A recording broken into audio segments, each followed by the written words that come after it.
Indonesia's naval modernization has moved into a new and decisive phase, and the acquisition of the I-class frigates from Turkey, together with the domestically built Merah Putih, based on the Arrowhead 140 design, represents more than a fleet upgrade.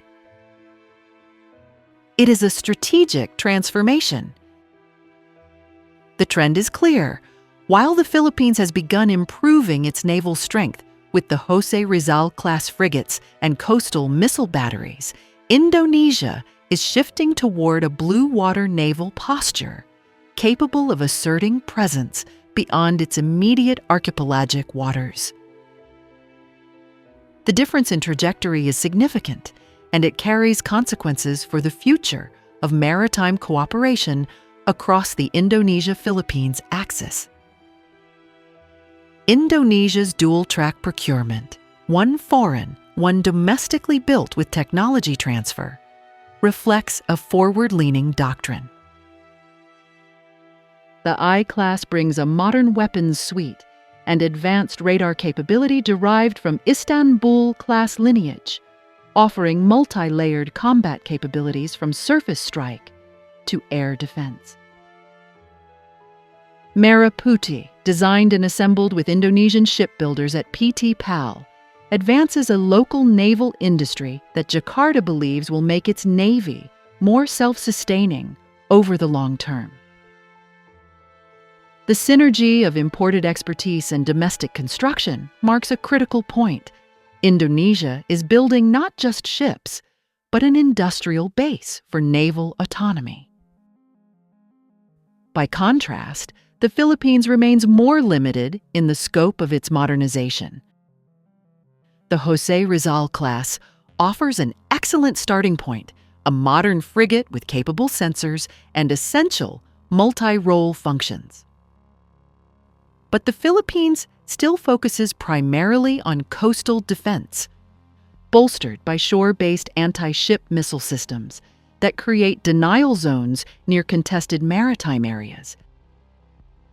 This demonstrates a philosophy of deterrence through restriction, rather than deterrence through projected presence. In simple terms, Indonesia is preparing to go outward. The Philippines is preparing to defend inward. Indonesia's openness to multiple military suppliers is also a strategic asset. Jakarta maintains defense relations with Turkey, Japan, the United Kingdom, France, South Korea, the Netherlands, and even China to varying degrees. Each relationship creates optionality and leverage. Indonesia can negotiate better terms, secure technology transfer, and avoid overdependency on a single foreign partner. In contrast, the Philippines remains strongly tied to the United States and South Korea, with limited diversification. This makes Manila's supply chain highly dependable, yet narrow. The Philippines benefits from interoperability with U.S. doctrine and logistics, but suffers from slower industrial development and dependency on American strategic policy. The lesson here for the Philippines is clear. Diversifying procurement sources widens policy options and strengthens resilience. If Manila can expand purchasing partnerships with Japan, Turkey, France, or even India, it would increase leverage and accelerate modernization. A second key lesson is the importance of building indigenous naval manufacturing capacity. Indonesia's PT PAL has become a noteworthy defense player. It not only builds ships but also absorbs foreign technology. This is not about nationalism. It is about sovereignty, of capability. The Philippines currently lacks a parallel asset. Shipbuilding in Subic and Cebu exists, but not at a level capable of producing advanced warships. If the Philippines wants to protect long-term maritime interests, investment in domestic naval construction is essential. Relying only on imports will always constrain the growth of the fleet. Indonesia's pursuit of a blue water presence also implies a major doctrinal difference. The Indonesian Navy is being shaped for operations well beyond internal seas, capable of patrolling long-range maritime corridors and asserting influence over choke points such as Lombok or Makassar Strait. The Philippines today has no similar capacity. Its navy can patrol within its exclusive economic zone, but lacks endurance for extended missions further out. As the region enters a period of naval expansion, Manila must consider developing ships for presence missions, not just patrol missions. A navy that only secures a coastline is a navy that cannot shape the environment beyond it. That said, the Indonesia-Philippines naval relationship has strong potential for synergy rather than competition. Indonesia's longer reach can complement the Philippines' coastal denial zones. In a joint operational context, Indonesia can patrol outer waters, while the Philippines reinforces inner ones. This creates a distributed defense architecture wherein two navies hold different layers of maritime depth. If the two countries expand their naval data sharing, combining radar networks, AIS feeds, and UAV reconnaissance, they can create a jointly monitored maritime zone in the Sulu-Celebes corridor that hostile actors cannot traverse undetected.